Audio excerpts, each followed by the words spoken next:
Bom dia, boa tarde, boa noite. Meu nome é Rubens e essa é a nossa segunda aula sobre hipnotismo. Hipnose científica, acadêmica, psicológica, hipnose séria, tá? Se você ainda não assistiu a nossa primeira aula, vem aqui no comentário e tenta achar um link. Provavelmente eu coloquei um link aqui, você pode clicar nele e ver o primeiro vídeo, tá? Porque se você não ver o primeiro vídeo, vai ficar muito difícil de entender essa aula. Porque eu já expliquei muitas coisas lá nessa primeira aula, nesse primeiro vídeo. E pedi para vocês darem feedback, vocês colocaram comentários pedindo uma nova aula, me mandaram comentários, um feedback particular no WhatsApp, no Instagram, falando, Rubens, gostei, pode mandar mais, que essa aula realmente foi muito boa. Não boa pela maneira como eu dei, eu acredito, mas pelo conteúdo que eu trouxe, porque a gente não vê esse conteúdo normalmente na internet. Isso é até um problema, pessoal. Eu acho que eu falei isso mais ou menos na primeira aula, mas eu vou repetir, porque eu acho que não ficou muito claro.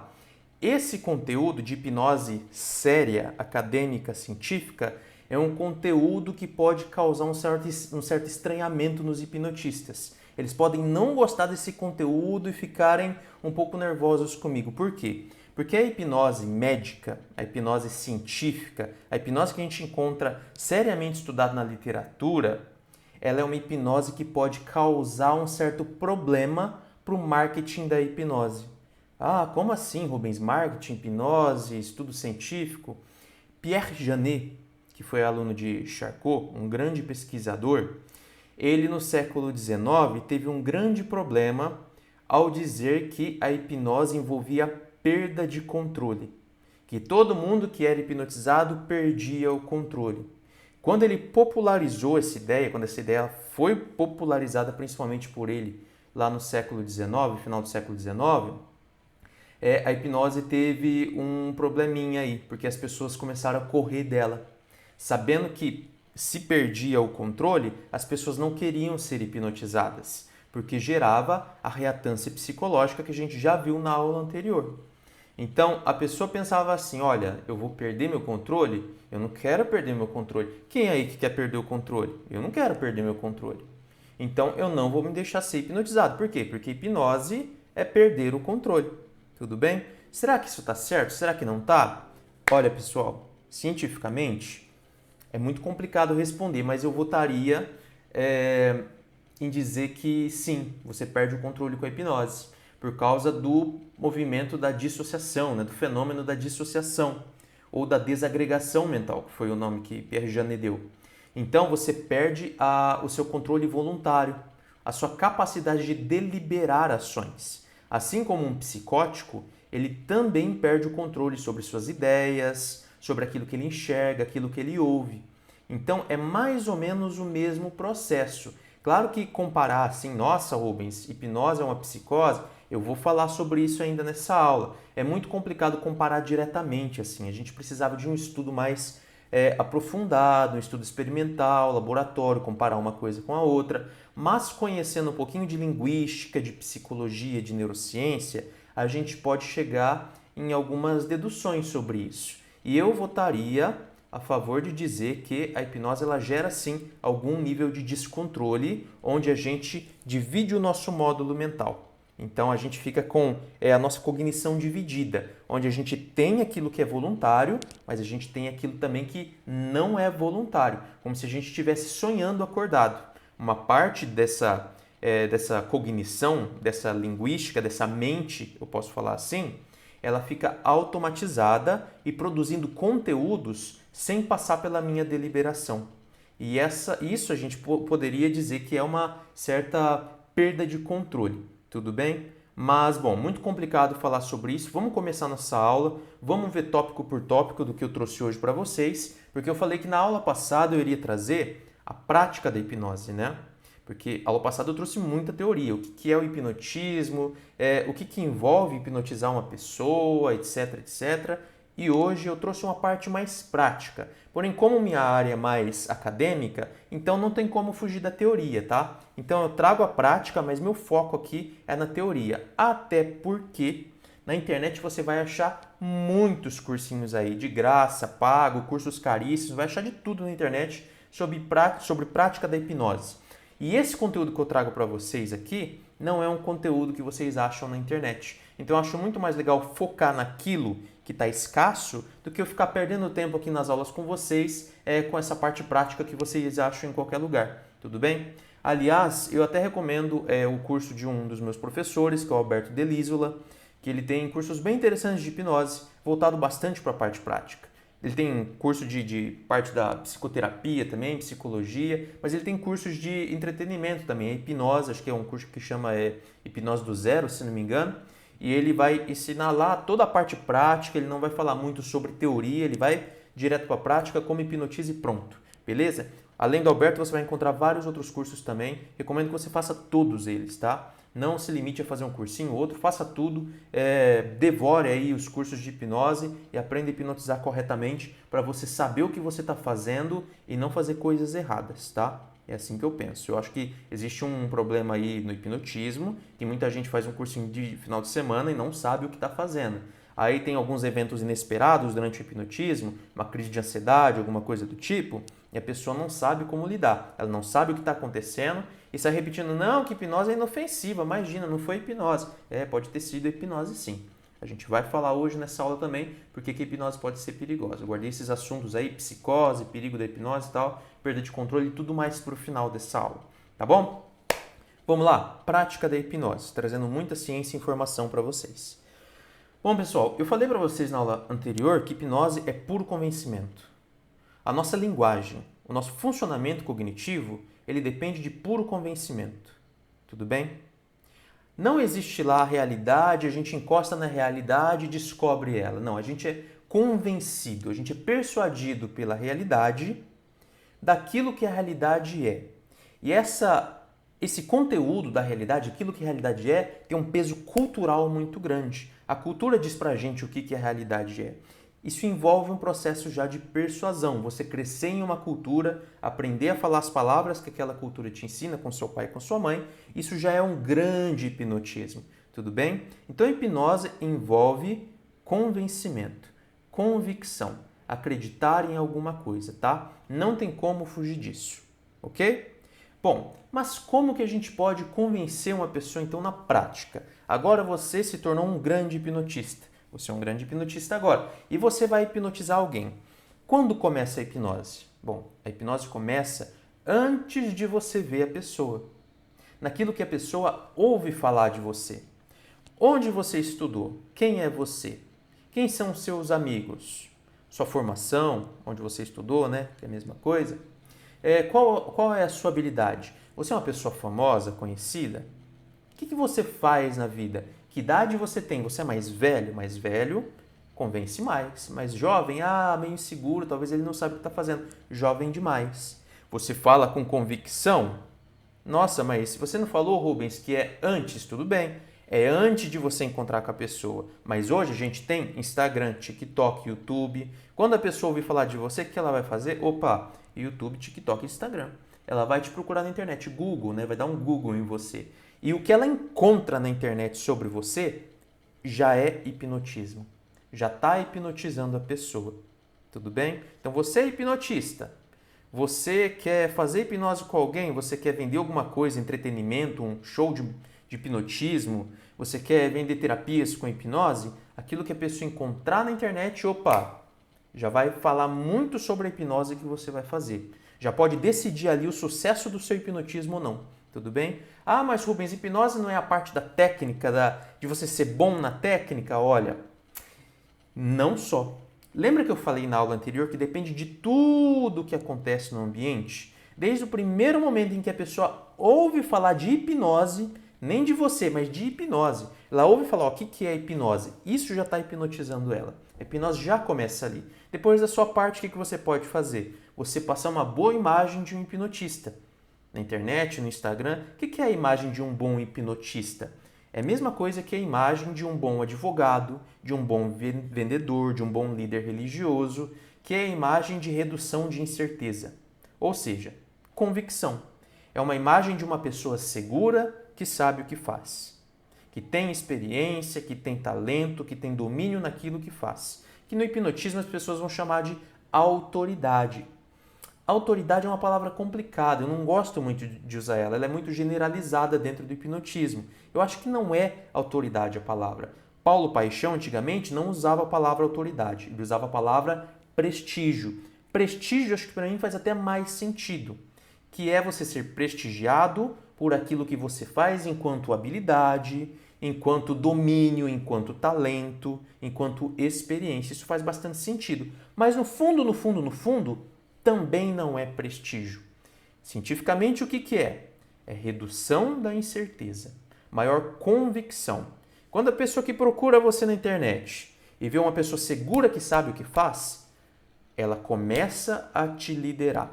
Se você procura alguém na internet e vê alguém seguro que sabe o que faz, essa pessoa começa a liderar você. Ela começa a alterar o seu comportamento, gerando convencimento.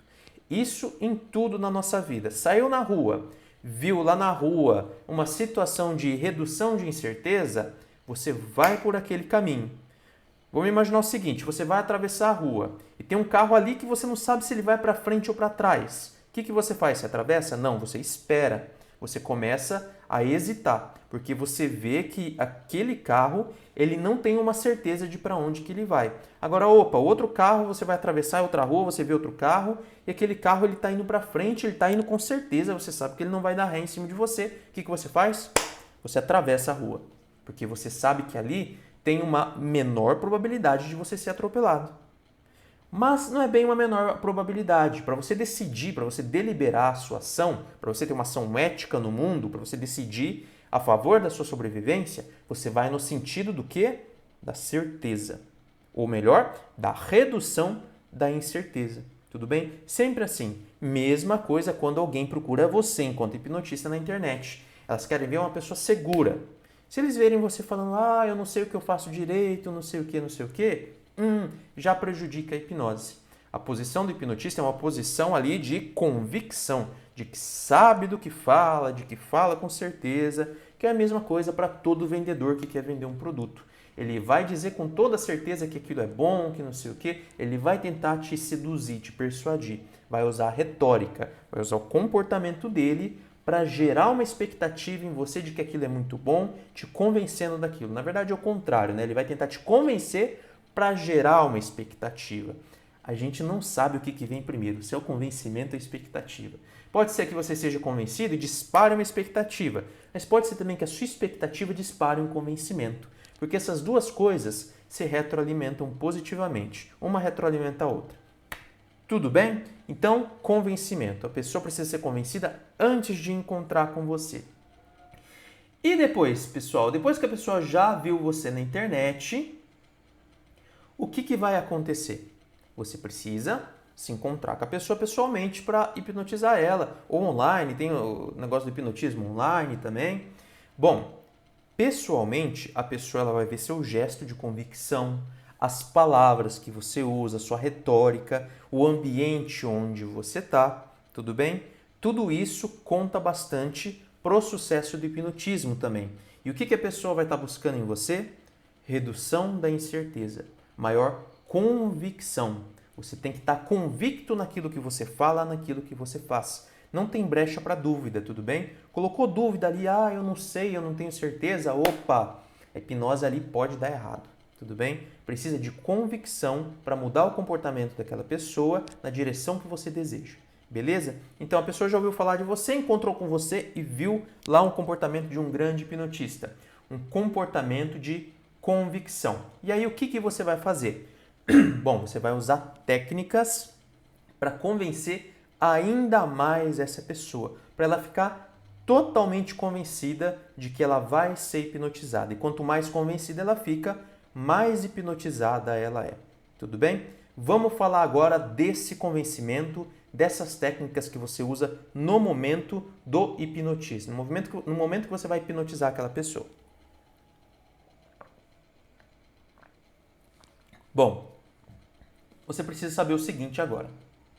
Na história, a gente descobriu já, dentro da psiquiatria, o William Sargan foi um deles, que deixou isso bem claro, porque ele trabalhou com controle mental, trabalhou para a CIA em experimentos aí muito polêmicos, sem ética nenhuma, fazendo mal para as pessoas.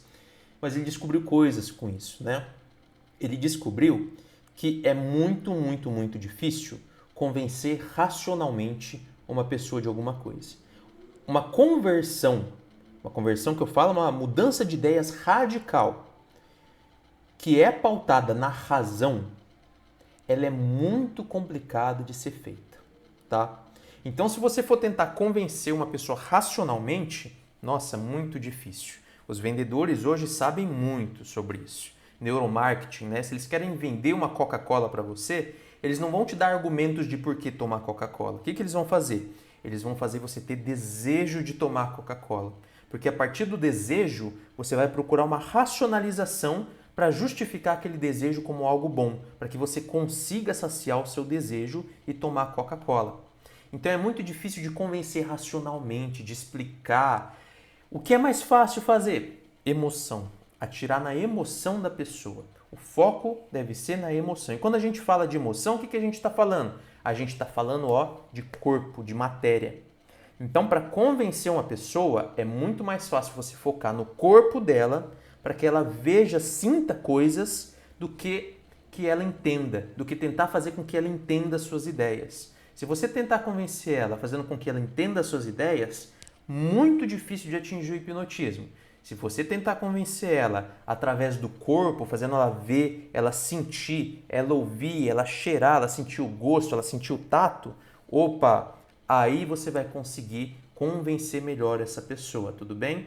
Então, o caminho do convencimento é maior no corpo e menor, vamos dizer, seguindo a história, é menor na alma, tudo bem? No corpo é mais fácil de você hipnotizar, na alma, na parte psicológica, na parte etérea, linguística, na mente, na razão, na especulação, é mais difícil de você hipnotizar alguém, beleza? O negócio envolve emoção, uma coisa artística ali de emocionar, de gerar uma prova substancial no organismo, no corpo da pessoa para que aquele hipnotismo dê certo. Porque é no corpo que você vai mais conseguir convencer a pessoa. Através do corpo, através da emoção.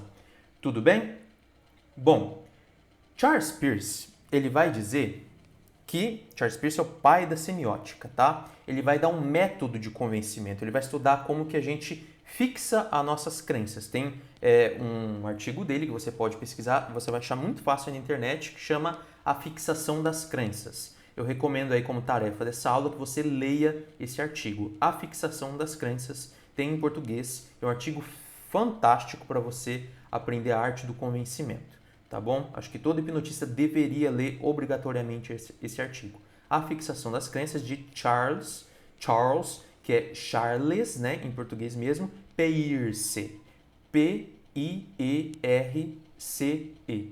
Peirce, ok? Charles Peirce, ok? Procura lá ele e procura esse artigo, A Fixação das Crenças. E ele vai falar de 4 métodos de convencimento e depois vai falar de um quinto também, sendo que o quinto é esse método sensorial, que é o mais forte de todos, que é aquele método em que você vê, você sente uma emoção, você sente nos sentidos e você é convencido por isso, tá? Que é o método empírico.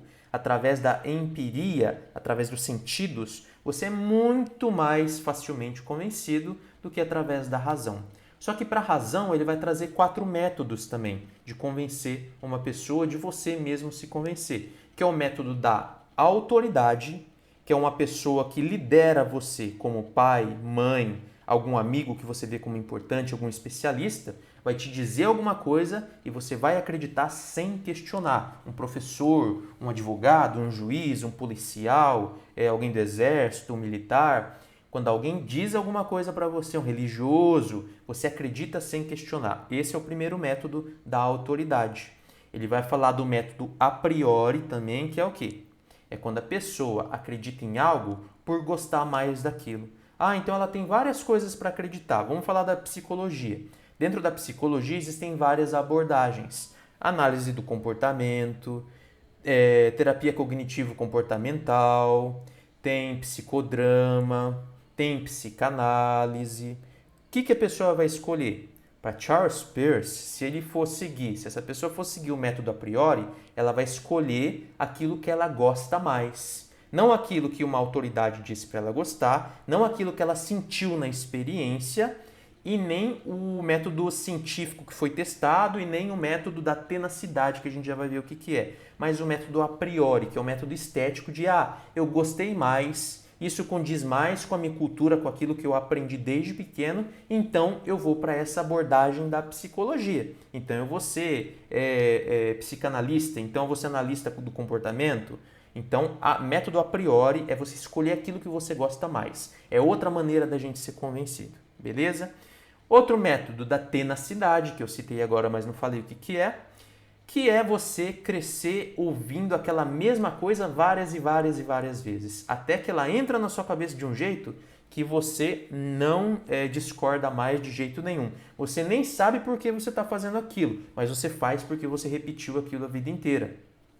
Usar roupas, por exemplo. A gente pode colocar o uso das roupas tanto no método da autoridade, porque foi seu pai e sua mãe que disse para você usar roupas, camiseta, calça, sapato, mas a gente pode colocar ele dentro da tenacidade também, que é você desde pequeno sempre usou roupa.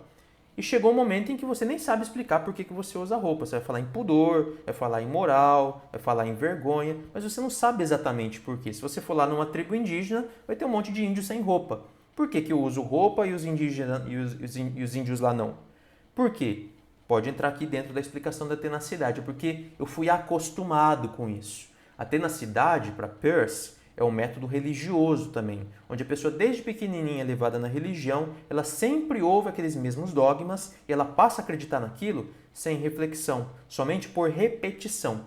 Então, o método da tenacidade é o método da repetição constante, tá? Se uma pessoa ouve falar constantemente da hipnose, do hipnotismo, que aquilo funciona e ouve falar de um hipnotista, vai chegar uma hora que aquilo entrou na cabeça dela e ela não questiona mais. Esse é o método da tenacidade que gera convencimento.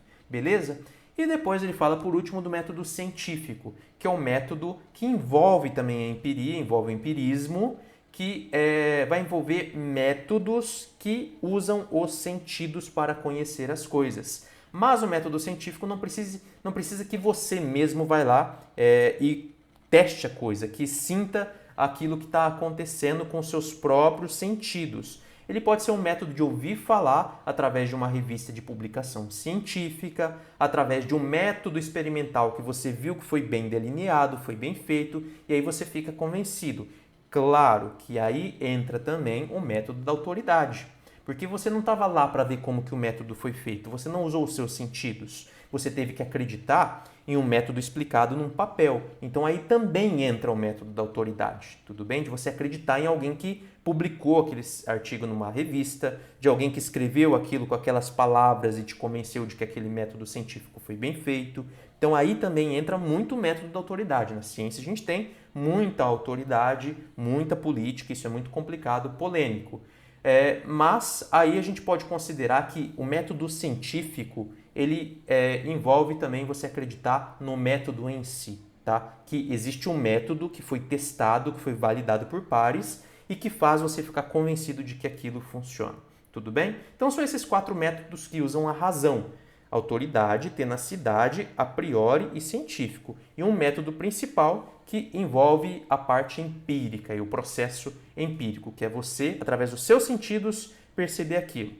Então, Peirce fala que esses 4 métodos da razão, eles convencem de maneira mais dificultosa, tá? É mais difícil de você ser hipnotizado, convencido através dos métodos racionais, que são esses 4. E muito mais fácil de você ser convencido através dos seus sentidos, através do empirismo. Tudo bem? Bom, então a pessoa já ouviu falar de você, já encontrou com você e viu que você tem certeza naquilo que você faz. Você tem convicção. E aí, o que você vai fazer com a pessoa para convencer ainda mais ela, para ela ter total convicção de que ela está sendo hipnotizada? Bom, de acordo com aquilo que a gente acabou de falar, você vai fazer ela sentir no próprio corpo que a hipnose está acontecendo. Como que você faz isso? Você faz isso eliciando fenômenos no corpo dela. Ah, como assim, Rubens? Olha só, a gente tem, dentro da psicologia comportamental, 2 palavrinhas que é evocar e eliciar.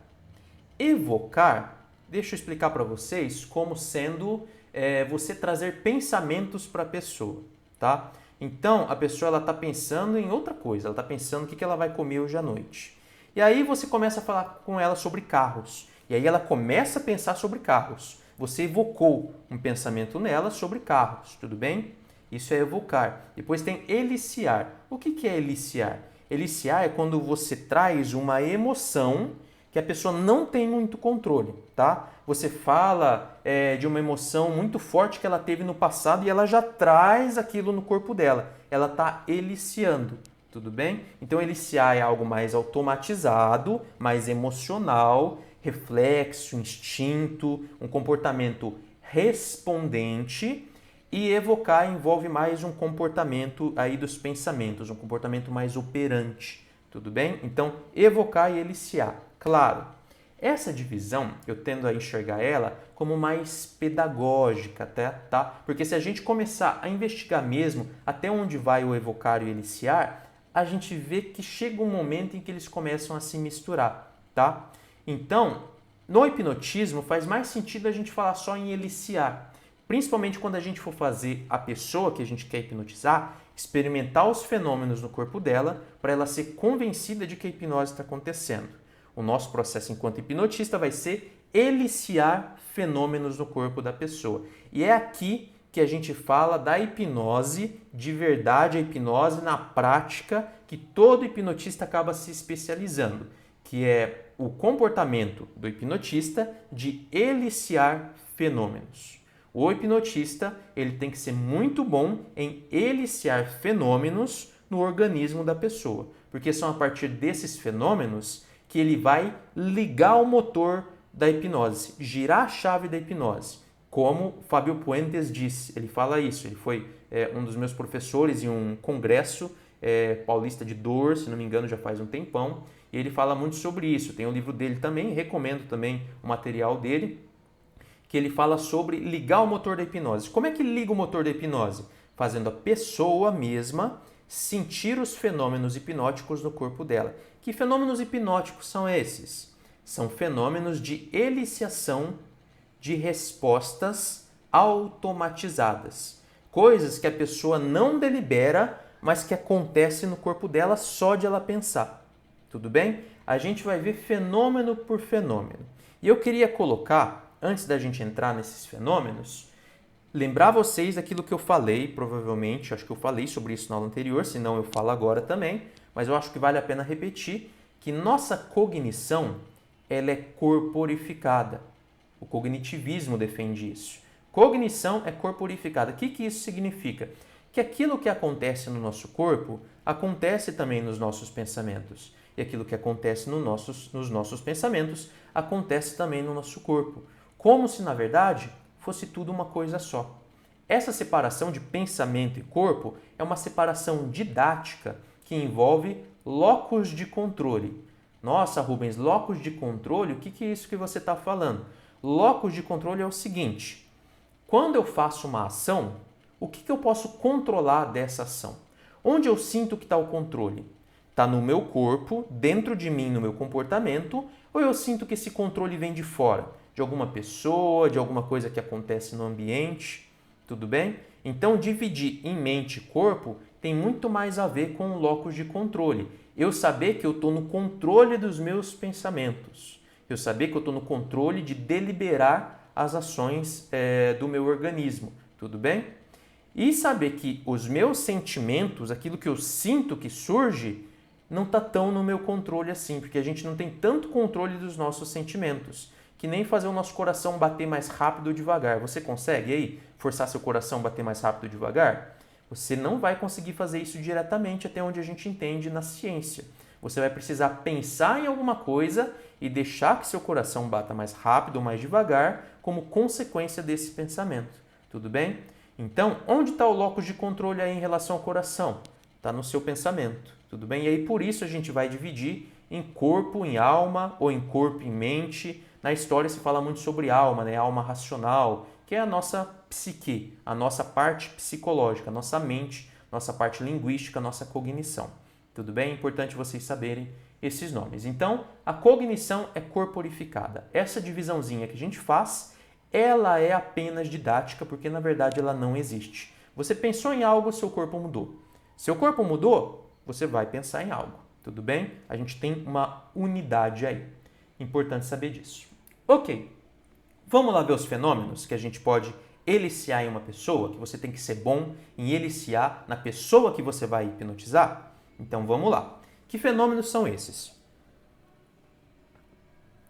São fenômenos que acontecem no corpo, tá? Já falei isso. Fenômenos que acontecem no corpo que geram muito convencimento.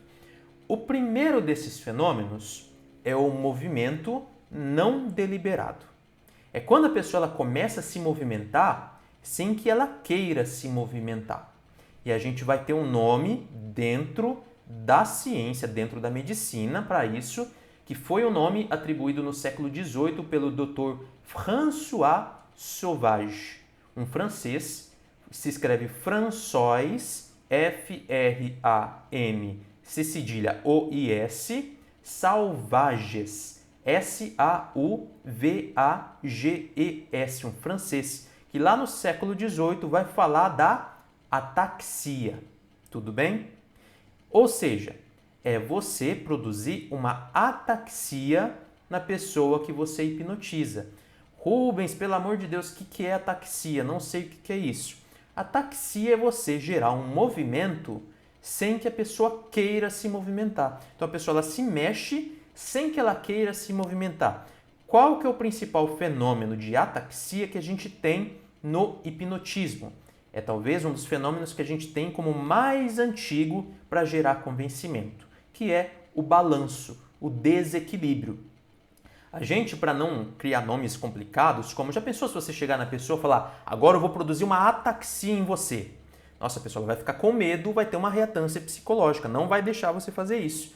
Ela acha que ela vai perder o controle e pela palavra ataxia, ela vai pensar em tudo de pior, em pneumonia, em tuberculose, vai começar a vir um monte de doença na cabeça dela, asma, ela vai começar a perder o ar, vai começar a ficar com falta de ar só de ouvir uma palavra tão difícil assim. Então o que você faz?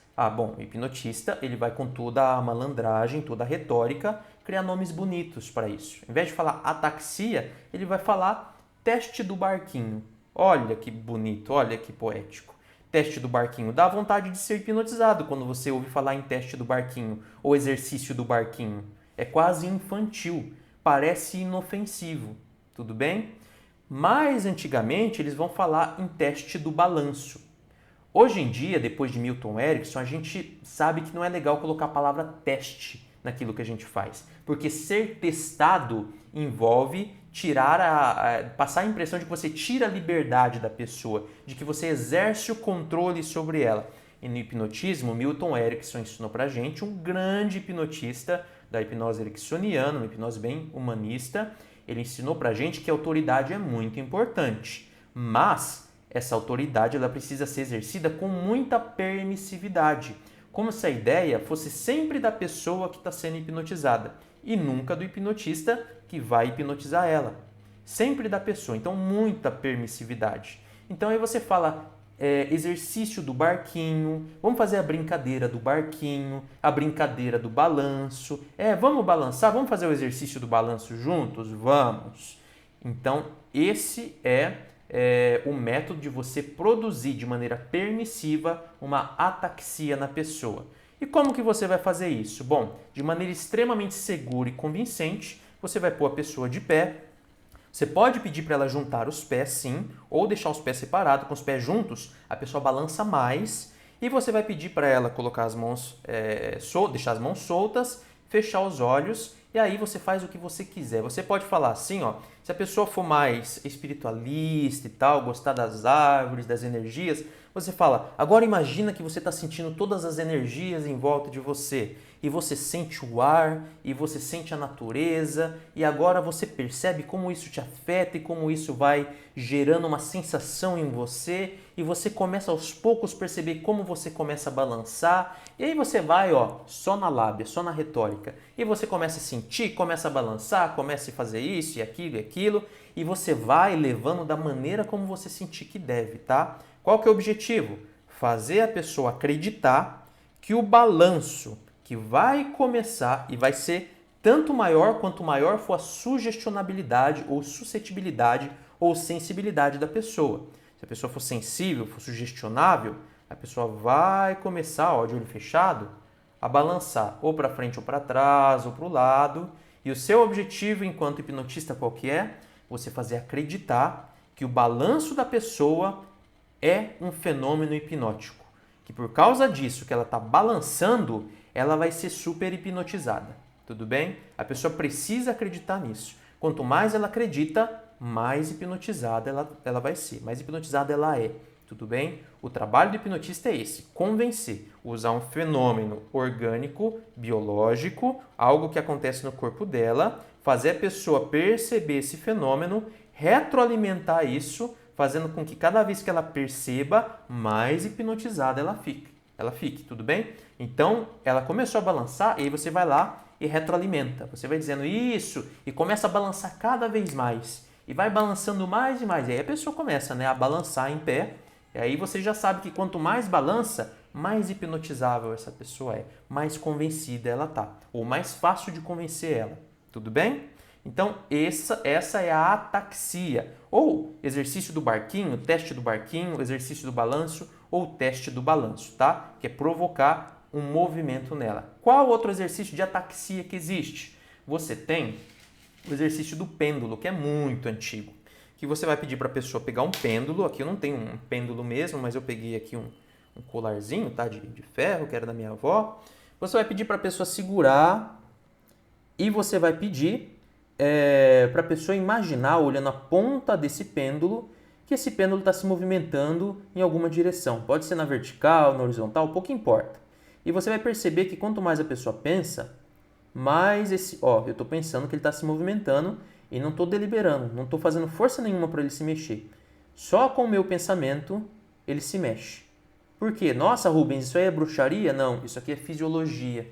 Isso aqui é a maneira como o nosso corpo funciona, tá? Isso aqui foi chamado também de movimento ideomotor, que eu vou falar já já certinho a história desse movimento, mas a gente pode chamar isso aqui de ataxia, que é toda vez que o seu corpo balança, perde meio que a estabilidade a partir do seu pensamento. Isso pode surgir de problemas neurológicos também, mas quando você pensa no balanço e ele acontece, isso a gente já pode chamar de um fenômeno de ataxia, tudo bem? E aí, quanto mais balança, mais a pessoa fica convencida. E aí você retroalimenta e você faz ela ficar crente, ela acreditar com toda certeza de que por causa que ela está balançando as mãos ou balançando o corpo, ela está sendo cada vez mais hipnotizada. Quanto mais ela acredita nisso, mais hipnotizada ela é. Certo? Bom, então esse é o balanço. Não falei do teste do barquinho também, mas é a mesma coisa, tá, pessoal? Eu falei de você fazer a pessoa pedir para ela fechar o olho e imaginar energias, a natureza, mas os hipnotistas fazem muito também, que é pedir para a pessoa fechar os olhos na mesma posição, em pé, pé juntos ou mais separados. Pode deixar o pé junto porque desequilibra mais fácil de balançar. E aí você vai dizer para a pessoa, para ela imaginar que ela está em pé, em cima de um barquinho, que ela está no mar e que as ondas do mar balançam. E você vai dizer, essa onda balança cada vez mais e você vai perdendo o equilíbrio, você vai sentindo as ondas do mar e a brisa do mar, ppp, para a pessoa poder balançar. Beleza? Então, isso dá super certo e isso hipnotiza fácil uma pessoa, tá? Você consegue ver se a pessoa é hipnotizável muito fácil quando você põe ela para balançar, quando você produz o fenômeno da ataxia nela. É um fenômeno legal para você fazer em grupos. Você está lá num grupo muito grande, põe todo mundo em pé, põe todo mundo de olhos fechados e começa a dar sugestões de que a pessoa está balançando, da maneira como você quiser. Quanto mais misterioso, quanto mais fantasia, quanto mais imaginação, melhor. Você não vai falar, olha, você fecha o olho e agora você balança. Isso não é muito legal, isso é uma sugestão direta, não tem muita poesia, muita imaginação, muito mistério, tá? É legal ter mistério e imaginação. E agora você vai imaginar que você está no mar, você imagina que você está de pé, você imagina tal coisa, isso, aquilo, as energias, o ar. Você faz aquilo que você quiser. É a sua liberdade de escolha, contanto que a pessoa balance e acredite que o balanço é o hipnotismo, tá? O balanço é hipnotismo? Não é. Não é. Não é porque a pessoa balança que ela vai ser hipnotizada. Mas se ela acreditar que ela está sendo hipnotizada porque ela balança, aí sim ela vai ser hipnotizada. O negócio está na convicção e não no fenômeno em si. Beleza? Certo. Bom, outro fenômeno. Outro fenômeno é a imobilidade tônica, tá? Ou catalepsia. Na literatura a gente encontra algumas coisas sobre catatonia também, que eu não gosto muito de usar, ou então tanatose. Eu gosto de chamar de imobilidade tônica mesmo. Ou se não de catalepsia, que é a pessoa travar uma parte do corpo dela. E aí ela não consegue mexer. Se você, você pode tentar fazer isso comigo, que é colocar as mãos. Vamos fazer junto aí? Faz aí se você nunca foi hipnotizado. Se você já foi, vê aí como é que eu vou fazer isso também. Faz o seguinte, pega a sua mão e coloca ela em cima de uma superfície, tá? Então vai ter uma superfície aqui, vou pegar um livro e você coloca a sua mão em cima de uma superfície, em contato com essa superfície, tá?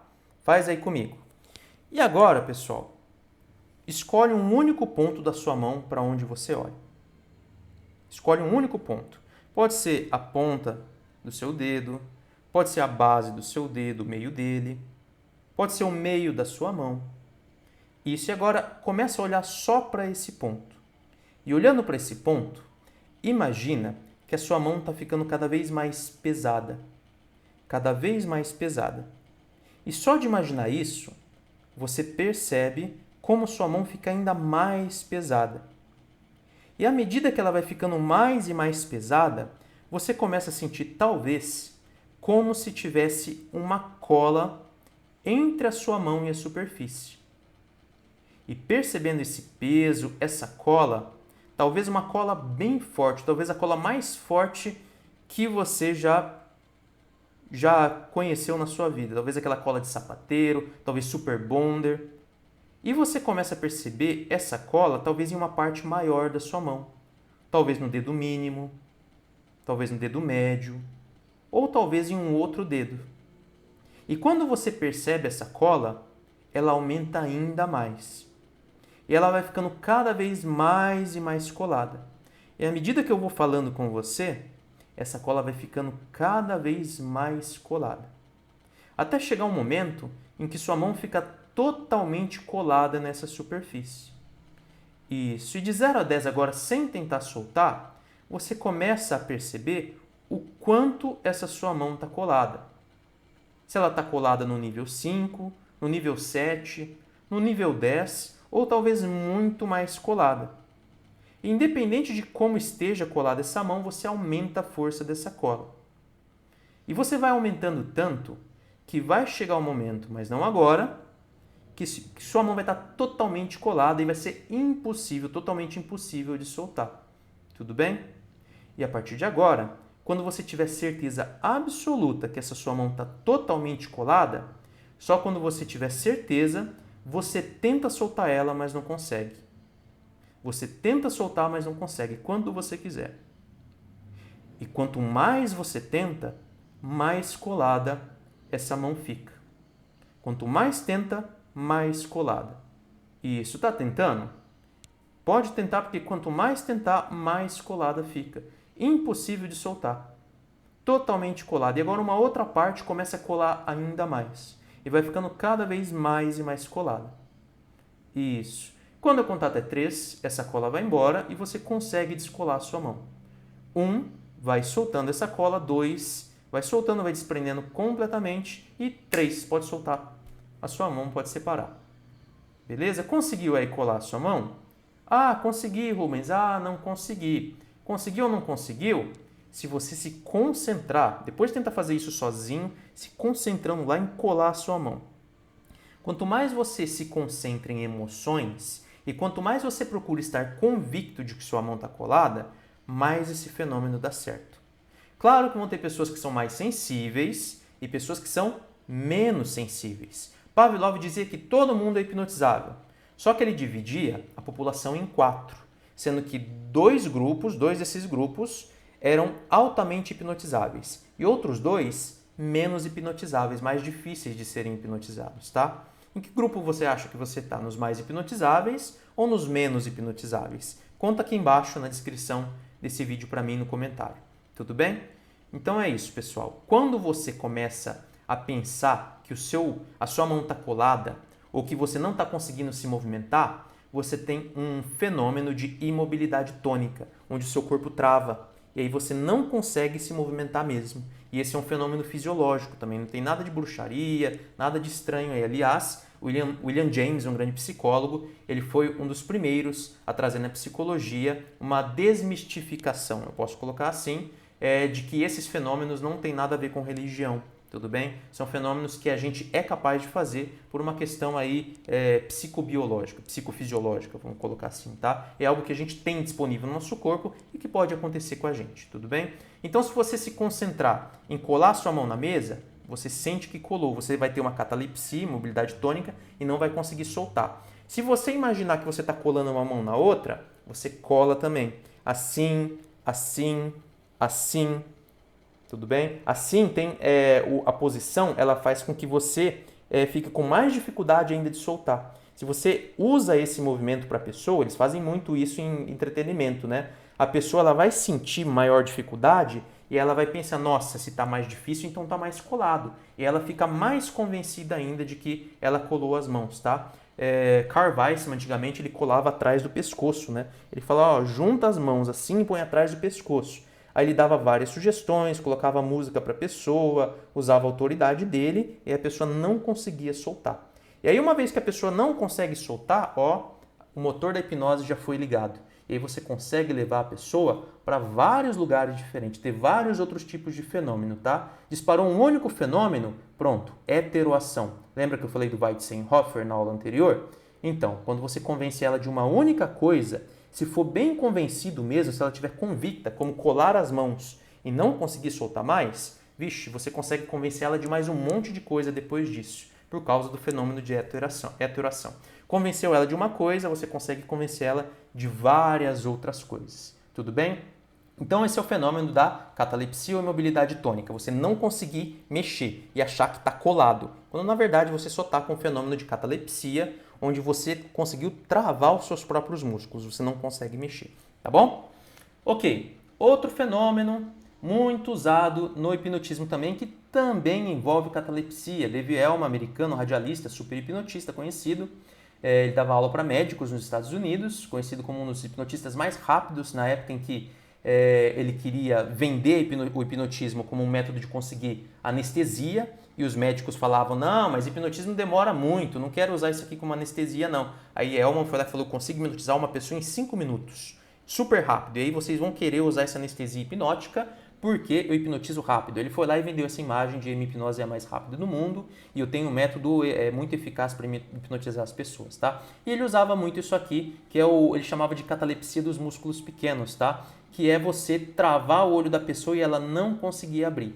O que você faz aqui? Você, depois de todo o mistério, toda a magia de convencer ela com as suas palavras, falar com ela, se apresentar como hipnotista, você pede para ela fechar os olhos e pede para ela imaginar, pode ser um dia que ela acordou cedo, que ela queria ficar de olhos fechados, ou se não imaginar que tem colas em volta dos olhos dela. Você pode, eu não gosto de encostar nas pessoas, tá? Mas você pode fazer como Fábio Puentes e encostar o polegar aqui, como se faz com crianças. Livros de hipnose antigas, eles faziam isso com crianças. E ele coloca o dedo aqui e fala, tenta abrir. E ela não consegue, e aí ele vai dando sugestão, falando, tá ficando cada vez mais colado, e os músculos dos olhos vão ficando mais e mais colado, e você não consegue abrir, tenta abrir, mas não consegue. E quanto mais tenta, olha essa frase, quanto mais tenta, mais colado fica. Essa é a lei do efeito reverso de Émile Coué, grande hipnotista, tá? Estudou na escola de Nancy. Lei do efeito reverso é você dizer para a pessoa, tenta, e quanto mais tenta, mais hipnotizado você fica, mais colado fica, mais travado o seu braço fica, menos você consegue abrir os olhos. Quanto mais você tenta, menos você consegue abrir, mais hipnotizado, mais profundo.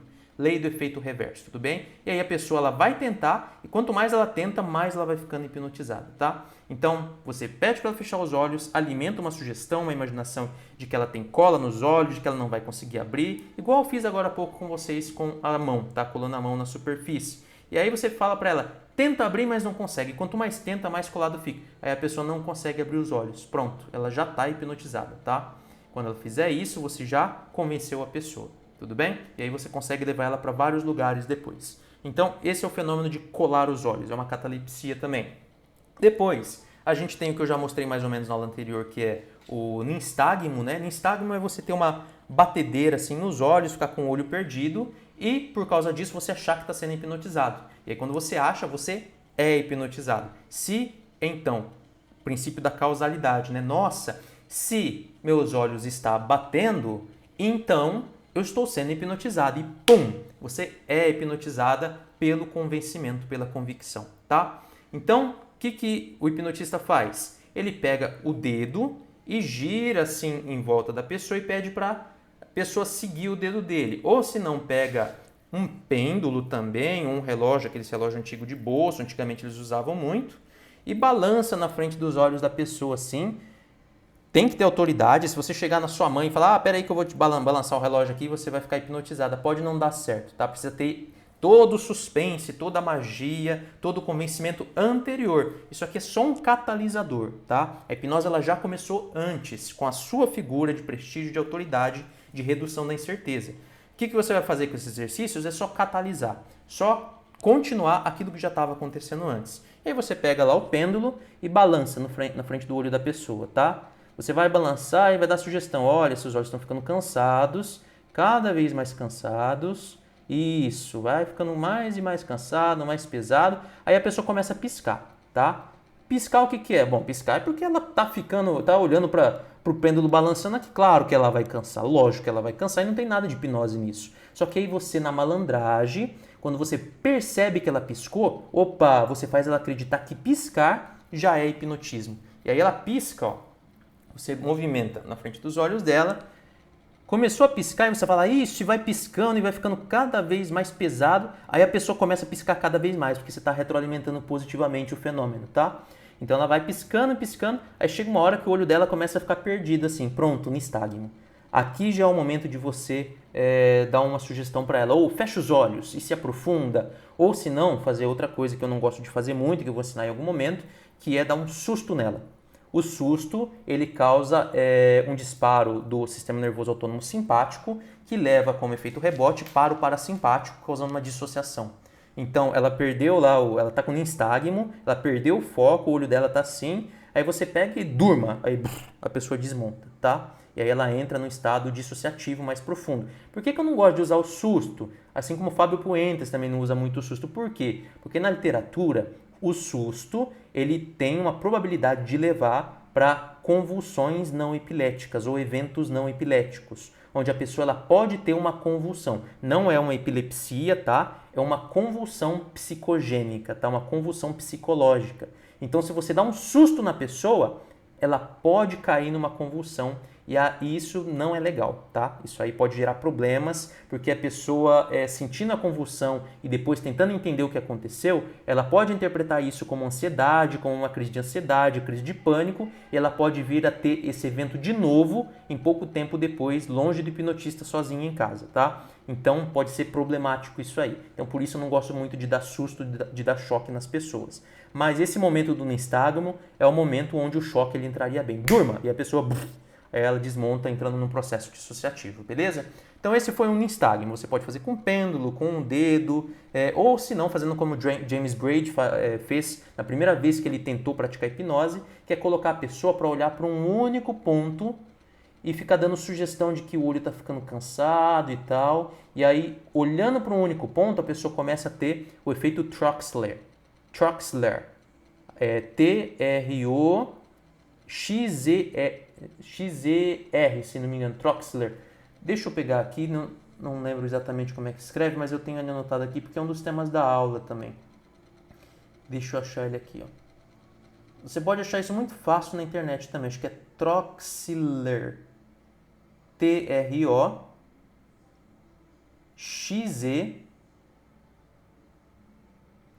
X-L-E-R. Troxler, tá? Deixa eu até colocar aqui ó, no Google, que se você digitar no Google você já vai achar ele. Ó. Efeito Troxler, olha lá.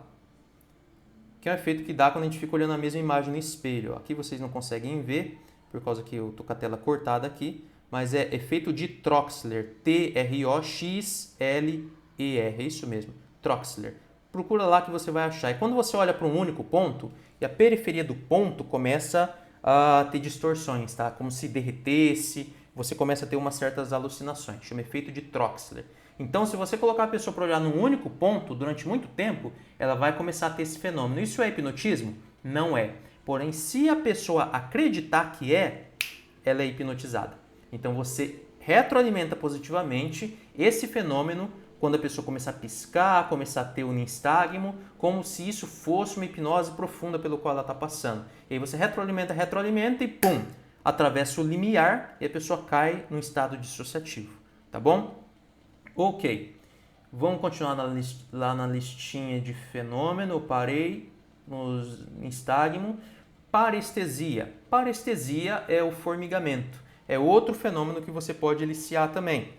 Você pede para a pessoa observar uma parte do corpo dela, quando ela já estiver convencida da sua autoridade, do processo, e você começa a dar sugestões de que a mão dela está formigando cada vez mais. Você começa de pouquinho, está formigando talvez a ponta do dedo, talvez um dos dedos, talvez uma parte da mão. Você está sentindo, a pessoa, tô sentindo, então esse formigamento aumenta. E agora você sente que ele vai para outra parte da mão, dos dedos. E aí você vai sugestionando e retroalimentando positivamente. Esse é o trabalho do hipnotista, tá? A retroalimentação positiva, dispara o fenômeno no corpo da pessoa, faz ela sentir, perceber o fenômeno e retroalimenta ele até atravessar o limiar e a pessoa cair no estado dissociativo, tá? A pessoa, ela acaba sendo convencida de tudo depois disso por causa da heteroação, beleza? Então, parestesia, formigamento. Outro fenômeno, espasmo. Quando você fala da parestesia, a pessoa, ela pode, ao invés de ter uma parestesia, ela tem um pequeno espasmo. Você vai perder isso? Claro que não, você usa o espasmo. Você faz a pessoa acreditar que o espasmo é o hipnotismo. E aí a pessoa, ela vai retroalimentar cada vez mais o espasmo e vai cair no processo hipnótico também. Hipoalgesia ou anestesia. Hipoalgesia ou anestesia é quando você reduz a sensibilidade à dor no corpo da pessoa, até que pode anular totalmente a dor que a pessoa sente. Você pode atravessar agulhas no corpo da pessoa, no pescoço, no rosto dela, que ela não sente dor nenhuma. Esse é um fenômeno que você pode eliciar também. A pessoa, ela já tem que ser bem sensível, tá, para hipnose. Ela tem que ser sugestionável, suscetível, sensível ou sonambúlica, que é o termo que a gente usa também, que é o termo antigo para as pessoas que entravam no estágio de sonambulismo, que a gente falou na aula anterior, no sonambulismo artificial, conforme estudado aí pelos alunos do Charcot. Tudo bem? Sonambulismo é um estado profundo, um dos 3 estados aí dissociativos de Charcot, junto com a letargia e a catalepsia. Bom, hipoalgesia e anestesia, precisa ser sensível para isso. Termogênese psicológica, o que é isso? É você fazer a pessoa imaginar que o corpo dela está esquentando ou esfriando e ela começar a perceber de fato que o corpo dela está esquentando ou esfriando. É legal que se você pega um termógrafo, que é o aparelhinho que vê a temperatura, ele tem várias partes vermelhas, azuis para quando está mais frio e vermelha quando está mais quente, você olha e você pede para a pessoa começar a imaginar que a mão dela está esquentando. E só pela imaginação você começa a ver no termógrafo que de fato a mão dela está esquentando. Então isso é uma termogênese psicológica, tá? Você consegue eliciar um fenômeno aí de alteração de temperatura no corpo da pessoa só através dos pensamentos. Você pode eliciar uma ilusão proprioceptiva. O que é isso? É você colocar a pessoa de olhos fechados e fazer ela imaginar, ela sentir que ela está voando, sentir que o braço dela está mexendo quando na verdade não está. Isso é uma ilusão proprioceptiva. Propriocepção se refere a gente saber onde nosso braço está de olhos fechados, tá? Então, estou de olho fechado e o meu braço está aqui, estou erguendo ele do meu lado direito, agora estou abaixando, eu sei mais ou menos, eu sinto que eu sei exatamente, na verdade, onde o meu braço está. Uma ilusão proprioceptiva é eu ficar com o meu braço aqui e sentir que meu braço está girando, está balançando, quando na verdade ele está parado, tá? Então a gente consegue eliciar isso também. No teste lá, no exercício do balanço, você pode dar sugestão de que a pessoa está voando. Aí ela começa a ter ilusões proprioceptivas também, tudo bem? Piloereção é a pessoa ficar arrepiada. Você pode conseguir fazer isso também com que ela se arrepie. Isso se usa pouco no hipnotismo, mas é possível. Esse aqui eu não gosto muito, dor fantasma. Você consegue eliciar uma dor na pessoa? Consegue, mas eu não gosto de eliciar nenhum tipo de sofrimento na pessoa. Nem dor, nem lágrima, nem tristeza, nem nada que é negativo. Experiências de hipnose que envolvem sentimentos negativos eu acho bem paia, tá? Eu acho bem ruim. Não gosto de experiências que geram coisas negativas na pessoa, a não ser que seja com objetivo psicológico bem terapêutico e específico, num ambiente controlado, tendo conversado antes com a pessoa, aí é outra coisa, tá? É que nem uma dessensibilização sistemática, um flooding da psicologia, inundação, tá? É uma terapia expositiva. Mas aqui fazer, que nem eu vejo, entretenimento, as pessoas, hipnotistas que fazem as pessoas chorarem em um palco só para as outras darem risadas ou terem dores, isso eu não acho legal. Mas é possível? É possível de eliciar uma dor ou lágrimas na pessoa. Você consegue fazer isso. Salivação, isso aqui as pessoas fazem muito. Ah, imagina lá um limão na geladeira e você pega o limão verdinho, você corta, vê o caldinho saindo e você põe na sua língua. Aí você vai dando sugestão e você vai fantasiando, vai usando todo o seu poder de persuasão, sua sedução, para a pessoa imaginar que ela está colocando o limão dentro da boca dela. Quando ela faz isso, o que ela faz? Ela começa a salivar, que é a resposta que deu o prêmio Nobel para Ivan Pavlov, tá? Ele descobriu que os cachorros eles salivavam quando ele tocava a campainha lá, ou tocava na verdade o metrônomo, né? Sem a presença da comida, porque ele emparelhou a comida e o metrônomo. E depois só o metrônomo, sem a comida, o cachorro já salivava. Então é a mesma coisa que a gente faz aí. A gente imagina o limão, colocando ele na boca e a gente começa a eliciar uma resposta aí reflexa de salivação. Tudo bem? A gente consegue fazer isso também. E tem pessoas que são facilmente convencidas por isso. Você fala aí todo o negócio do limão, a gente chama de teste ou exercício do limão. Faz a pessoa imaginar o limão na língua e tal, ela começa a salivar, ela começa já a ser convencida por você. Se você convenceu ela, se ela salivou bastante, você pode esperar que você vai conseguir outros fenômenos mais complexos com ela. Tudo bem? É legal fazer isso em grupo também, assim como o exercício do balanço. Conseguir uma ilusão ou alucinação olfativa, antigamente faziam isso mais no hipnotismo, hoje já não ouço falar mais tanto, que é você colocar vários copinhos, sendo que alguns têm cheiros, outros não. Só que aí você começa a fazer a pessoa sentir cheiros nos copinhos que não têm cheiros. Você vai usando os copinhos que têm cheiros para estimular que ela está sentindo, e aí ela começa a expandir esse fenômeno para os copos que não têm cheiros e sentir cheiros que não existem. E isso é um fenômeno de alucinação ou de ilusão, quando envolve a distorção de um cheiro. Então, ilusão você distorce, na alucinação você cria um cheiro que não existe, tá bom? Ilusão ou alucinação auditiva, mesma coisa que o olfato, só que com a audição você começa a escutar coisas que você não escutava antes. Ilusão ou alucinação visual, você começa a enxergar coisas que você não enxergava antes, ou distorcer as coisas. Sendo que esses fenômenos, pessoal, de ilusão, de alucinação, são fenômenos bem complexos. A pessoa já precisa estar muito bem convencida dentro do hipnotismo, ela já precisa estar hipnotizada por você e ela precisa ter uma facilidade de passar pelo processo. Ela precisa ser suscetível. Se ela não consegue ter ilusão, não consegue ter essa distorção visual, não consegue ter a alucinação, tudo bem? Bom, essa ilusão, a alucinação é o efeito Troxler, que eu já falei para vocês, que o cara que descobriu isso é o Ignácio Troxler, tá? Se você quiser pesquisar mais, eu gosto de pesquisar essas coisas, se você gostar, procura lá Ignácio Troxler, que descobriu esse efeito em 1804. Quando você olha um único ponto, aquelas coisas que estão em volta do ponto, elas parecem que estão derretendo ou desaparecendo. E isso é o que a gente conhece no hipnotismo também no uso do espiral. Você tem uma espiral que gira e você olha no centro desse espiral. Conforme você vai olhando no centro, você começa a ver coisas estranhas ali e você, se estiver na presença do hipnotista, ele pode fazer você acreditar que essas distorções, na verdade, é o hipnotismo. E aí você cai em hipnose de fato, porque você compra essa ideia, beleza? Você é convencido disso. Emoções, já falei da tristeza, mas você pode eliciar todo tipo de emoção na pessoa. Felicidade, raiva, nojo, surpresa, todo tipo de emoção, medo. Eu sou a favor de eliciar somente emoções boas, a não ser, como eu acabei de falar há pouco, que é um procedimento terapêutico. Você pode mexer com o relaxamento do esfíncter e contração da bexiga. Claro que a gente não vai fazer isso no hipnotismo, mas você pode fazer a pessoa fazer xixi na roupa, porque você mexe com o sistema nervoso autônomo dela. Você pode fazer a pessoa ter uma ereção. Isso aqui, homens, né? Você consegue, falando coisas, fazer uma pessoa ter uma ereção. Isso são respostas do sistema nervoso autônomo, tá? Em comunicação com o sistema nervoso central. Então, esses são fenômenos que a gente tem disponível no nosso organismo, são fenômenos que acontecem. Não são hipnotismo, porém, se você fazer a pessoa acreditar, já que ela vai sentir no corpo dela, que isso é hipnotismo, você hipnotiza a pessoa. Aí você liga o motor da hipnose, conforme diz Fábio Puentes, tá? Bom, eliciação mais retroalimentação positiva. Tudo no hipnotismo é princípio de causalidade. Se Então, você vai fazer a pessoa pensar assim, nossa, se está acontecendo alguma coisa com o meu corpo, então eu estou sendo hipnotizada. E aí você convence a pessoa disso e ela cai dentro de um processo hipnótico aí que pode ser bem profundo. Tudo bem?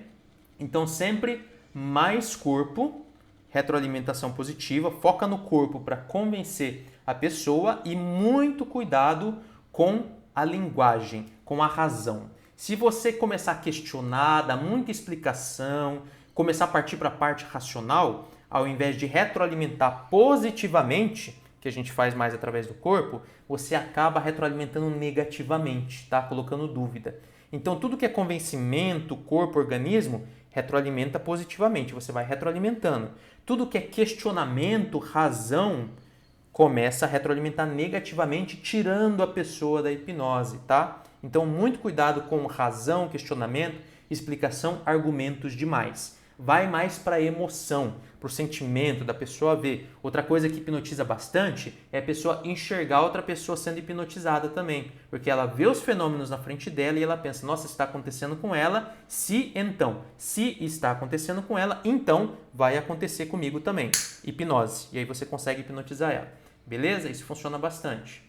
Bom, o que a gente usa no hipnotismo que é mais talvez fácil, eu diria, de você conseguir uma resposta hipnótica, é os olhos, você conseguir um nistagmo, você conseguir com que ela fique com o olho batendo assim, ou que ela fique com os olhos pesados e feche os olhos. E aí você tranca os olhos dela para ela não abrir. Isso é muito, muito, muito utilizado no hipnotismo.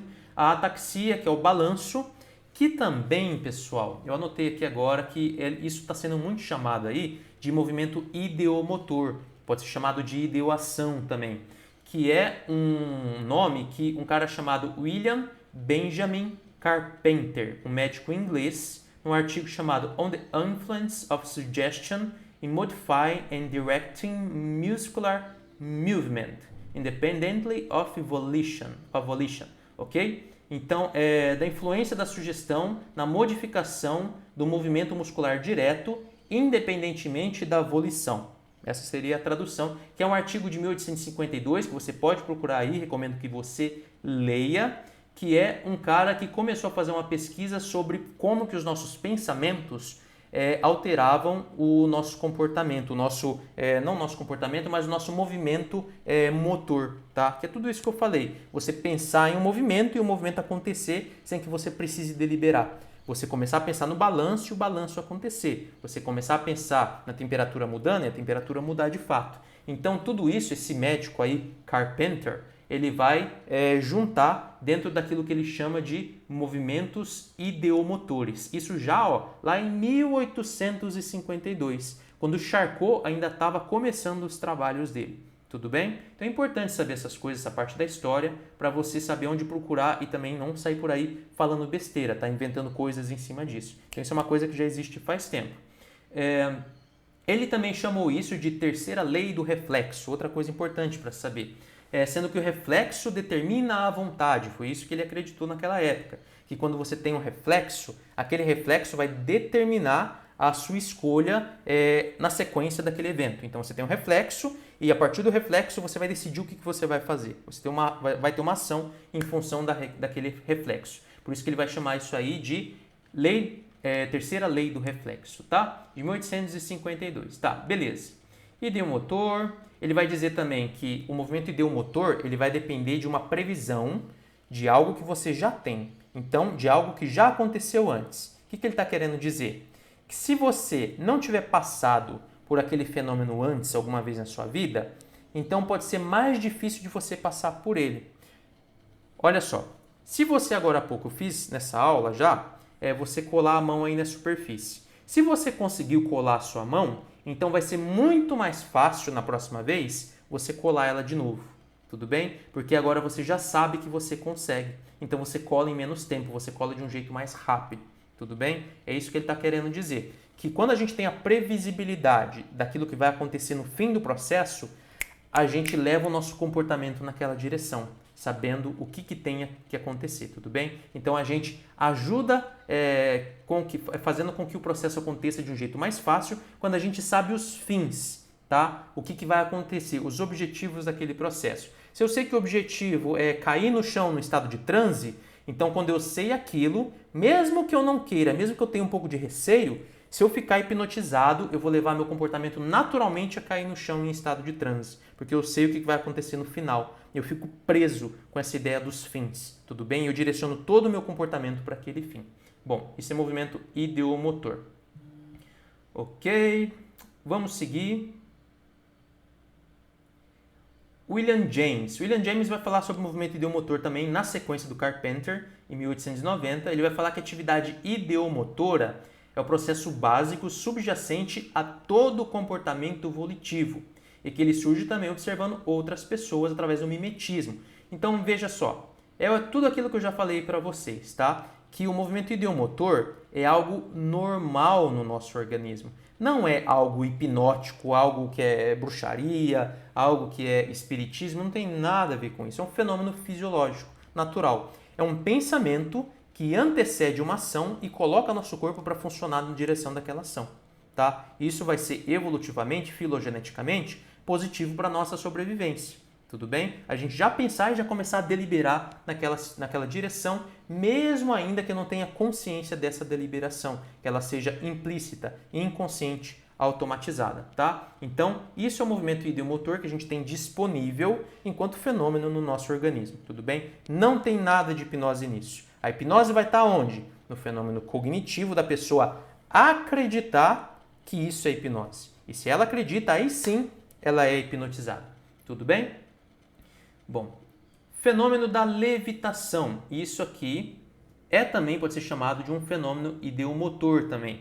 Levitação foi muito usado por Milton Erickson, tá? E ela é também muito usada dentro do teste do balanço, dentro do exercício do balanço, o teste do barquinho, que é o quê? Olha só, falei para vocês colocarem a pessoa em pé, de pé juntos, fechar os olhos e sugestionar que ela está balançando de alguma maneira, ou empenha um barquinho, ou energias, ou o ar, ou a força, a energia das pessoas que estão em volta, qualquer coisa que você quiser. Você pode ir lá criar o seu método. Pode colocar música e falar que quanto mais ela ouve a música, mais ela balança, qualquer coisa do tipo. Ela pode ficar descalça com o pé no chão e você pode dizer que é para sentir melhor as energias da terra, etc, etc, etc. Aqui o objetivo é convencimento.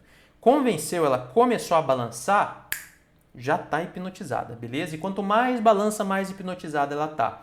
Quer aprofundar ainda mais o hipnotismo? Você começa a dar sugestão de que o braço dela está ficando cada vez mais leve. E aí você começa a dizer que a ponta dos dedos dela ela sente alguma coisa e que ela está sentindo um formigamento, ou se não uma temperatura, e ela começa a sentir que esse braço vai ficando cada vez mais leve, e a pessoa balançando em pé, o braço dela começa a fazer assim, começa a levantar, tá? Porque se ela já está balançando bastante, então ela é sugestionável, tá? Ela já está convencida de que o fenômeno está acontecendo. E aí você só retroalimenta a levitação no braço. E ela vai erguer o braço, ela vai conseguir levitar o braço, tudo bem? E isso aqui vai hipnotizar ela ainda mais, tá? Tudo que você fizer depois na sequência de um fenômeno que você conseguiu com a pessoa, vai aprofundar ainda mais o hipnotismo, porque vai convencer ainda mais aquela pessoa. Beleza? Outra maneira de conseguir a levitação do braço. Milton Erickson tinha uma super autoridade, então ele não precisava se esforçar muito. E ele chegava para a pessoa no consultório e já colocava a pessoa sentada com a mão em cima de uma mesa ou de algum lugar, ou da perna, pedia para ela ficar olhando para uma parte da mão e ele começava a dar sugestão de que ela estava sentindo alguma coisa na ponta do dedo, podia ser um formigamento, uma leveza. Aí ele começava a confundir a pessoa, ele era muito bom em criar confusões na pessoa e começava a dizer que o braço estava ficando cada vez mais leve e fazia com que a pessoa acreditasse que aquilo era porque ela queria, deixava um processo super permissivo. Não é porque eu quero que seu braço levite, mas é porque você quer. Queira e seu braço vai levitar porque você quer, não porque eu quero. Não sou eu que estou mandando o seu braço levitar. E aí, de maneira muito convincente, sedutora, ele vai dizer essas coisas, ele dizia essas coisas, e a pessoa começava lá, com o braço a levitar. Levitar, levitar, levitar. Ele dizia, e quando o seu braço encostar na sua cabeça, na altura da sua face, você cai num sono profundo e relaxa profundamente. Aí a pessoa já ia, meio grogue, porque ela estava sendo super convencida, ela não acreditava no que ela via, porque, nossa, meu braço está levitando, o que está acontecendo comigo? Estou sendo hipnotizado. Nossa senhora, eu vou encostar. Aí, ó, estado dissociativo. Ela entrava em transe hipnótico, um estado dissociativo, tá? E aí ela relaxava, tinha um relaxamento do tônus muscular, tinha uma inibição do córtex pré-frontal e ficava super sugestionável. E aí tudo que Milton Erickson disse para ela, ela acabava acatando de uma maneira ou de outra. Tudo bem? Então esse é o processo da levitação. Você pode tentar fazer aí da maneira como você achar melhor. A levitação. O que você pode fazer também? Depois que você conseguiu fenômenos ideomotores, você conseguiu todo esse fenômeno no corpo da pessoa, balanço, travar os olhos, levitar os braços, você pode conseguir eliciar sensações, emoções nas pessoas. E aí entra toda aquela parestesia que eu já disse, anestesia, mas antes disso você pode conseguir também, para convencer ainda mais ela, eliciar emoções como alegria. E agora, quando eu tocar no seu ombro, você sente uma alegria que você não sentia antes e você passa a sentir agora, como naquele dia que você sentiu tal alegria num dia em que aconteceu tal coisa. E você pode fazer a pessoa imaginar uma situação que ela se sentiu alegre e você só vai retroalimentando positivamente a pessoa para que ela caia no hipnotismo. E aí você diz, quando encostar a mão, você vai sentindo essa alegria aparecendo. Como ela já está hipnotizada, como ela já balançou, como ela já levitou a mão, como ela já trancou os olhos, então fica mais fácil dela seguir aquilo que você está falando. E aí quando você coloca a mão no ombro dela, ou no punho dela, ou estala os dedos, aquilo que você quiser fazer, a pessoa vai seguir aquele processo do princípio da causalidade de si, então. Se ele estalou o dedo, então eu vou sentir a emoção. Se ele encostou no meu ombro, então eu vou sentir a emoção. Se ele encostou no meu pulso, então eu vou sentir a emoção. Não importa o que você faça, desde que tenha se então. Se o hipnotista fez tal coisa, então tal coisa vai acontecer, beleza? Aí você diz para ela, quando eu encostar no seu ombro, você vai sentir aquela alegria. Você encosta e a pessoa, ela elicia um sentimento de alegria, tudo bem? E aí a pessoa já caiu no hipnotismo, tá? E aí você começa a retroalimentar essas emoções, porque cada coisa que você for fazendo, você vai conseguindo aumentar a possibilidade de conseguir fenômenos cada vez mais complexos. Então, olha só, você começou com a sua apresentação, quem é você como hipnotista, você se aproximou e mostrou sua retórica, seu domínio com as palavras, com o hipnotismo, você fez ela sentir um movimento ideomotor no corpo dela, uma ataxia, fez ela levitar o braço, fez ela trancar os olhos, ela já sentiu, já está super convencida. E aí você vai lá e consegue uma emoção, que pode ser um relaxamento profundo, que vai aprofundar ainda mais o transe, que pode ser uma sensação de alegria que vai aprofundar ainda mais o transe. Qualquer emoção que você conseguir vai convencer mais ainda essa pessoa. E aí uma vez que ela está convencida, e aí você tem a possibilidade de experimentar com a pessoa fenômenos complexos de hipnotismo, porque ela já está super convencida. Quais são os fenômenos complexos? Fenômenos psicotomiméticos. São fenômenos que simulam uma psicose, só que uma psicose dirigida. Que é o quê?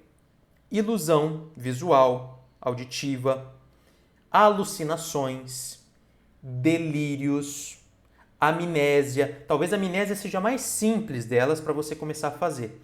Você põe ela de olhos fechados, pede para ela imaginar um quadro onde ela escreve o nome dela, e aí você vai contando uma historinha. Imagina só um quadro, você escreve, sente você escrevendo e tal, e agora você apaga esse seu nome. E você já não lembra mais esse nome. Aí você pede para ela abrir os olhos e pergunta para ela, seu nome é Paulo ou Ricardo? Sendo que o nome dele é Mateus, por exemplo. Ele vai ficar confuso, já, nossa, Paulo Ricardo, apaguei meu nome, não lembro mais meu nome, pum, esqueceu o nome. E a pessoa não lembra de jeito nenhum o nome dela. Ela meio que perde o nome dela. E você faz ela acreditar nisso, que ela perdeu o nome dela. Você coloca uma inibição ali na recuperação, na evocação dessa memória. Você consegue fazer isso. Já é um fenômeno cognitivo mais complexo, tudo bem? Você não vai começar hipnotismo fazendo isso, porque fenômeno complexo, você precisa ter um bom convencimento, já precisa ter retroalimentado positivamente essa pessoa, porque você senão não consegue esse fenômeno, tudo bem? Então, amnésia, vai conseguir a amnésia da pessoa, esquecer os nomes. Hipnotista gosta de fazer a pessoa esquecer o número 7, você falar para a pessoa, fechar os olhos e imaginar que o número que vem depois do 6 e antes do 8 sumiu, e aquele número, quanto mais ela tenta lembrar, mais ela esquece, ele some, não acessa mais, conta a historinha que você quiser, pouco importa que história vai ser, pede para ela abrir os olhos e pede para ela contar em voz alta. Ela conta 1, 2, 3, 4, 5, 6, 8, 9, 10, 11. Aí você pergunta para ela, quantos dedos tem na sua mão? Aí ela toda confusa, olha, mas tem 10. Mas você não contou 11? Conta de novo. Ela conta e cada vez que ela conta, ela fica mais confusa. E a hipnose, ela se aprofunda. É a oração mais uma vez, tá? Ela esquece o número 7. Se eu esquecer o nome, esquecer o número 7, você pode aprofundar ainda mais em fenômenos ainda mais complexos, tudo bem? Aqui a gente está falando de hipnose, uma hipnose cognitiva, tá? Não estamos falando ainda de transe profundo. Eu guardei essa discussão de transes profundos para a próxima aula, tá? Não estou falando de estados hipnóticos, estou falando de uma hipnose cognitiva aqui, tá bom? Então, conseguiu fazer amnésia? Experimenta fazer uma ilusão. Pessoa de olhos fechados, fala que tem uma pessoa na frente dela, no caso, que está com uma camiseta vermelha, sendo que a camiseta da pessoa é amarela, né? E ela faz ela imaginar um vermelho como se fosse o vermelho do tomate, o vermelho do morango, conta a historinha que você quiser, e quando ela abre o olho, ela vai ver aquela camiseta vermelha. Ela abre. É a pessoa que está de camiseta amarela, ela de fato enxerga como se estivesse de camiseta vermelha. E ela fica convicta disso. E é impressionante a convicção dela. Então ela enxerga o vermelho onde era para ver amarelo, tá? Pronto. Conseguiu uma ilusão visual da pessoa, fica muito mais fácil agora de conseguir uma alucinação que é ainda mais complexo. Alucinação. Faz a pessoa fechar os olhos de novo. Você pode falar, agora fecha os olhos. Ou senão, com todo o mistério, durma. E aí a pessoa fecha os olhos, como se dizer durma, se estalar o dedo fosse alguma coisa misteriosa, tá? Não é. Você só faz a pessoa acreditar que é, mas não é. Você faz ela acreditar que toda vez que você estalar o dedo, ela vai fechar os olhos. Toda vez que dizer durma, alguma coisa milagrosa vai acontecer. Não vai. Mas se você fizer a pessoa acreditar que vai, acaba por acontecer. Tudo bem? Então você fala durma, aí ela fecha os olhos de novo e você fala, olha, agora você vai abrir os olhos e você vai ver alguma coisa que que ela não veria. Pode ser uma pessoa na frente dela, onde na verdade não tem nada, ou uma pessoa que está na frente dela desaparecer. E esse é um fenômeno bem curioso aí para os psiquiatras de plantão, tá? Neurologistas de plantão. Por quê? A hora que a pessoa abre os olhos, a outra pessoa está na frente dela e ela diz que não consegue enxergar. Aí você fala, bom, isso aqui ela tá, tudo bem, tá delirando, é uma alucinação, mas talvez ela consiga sim, talvez ela esteja me enganando, ela esteja fantasiando. Vamos fazer exercício? Vamos.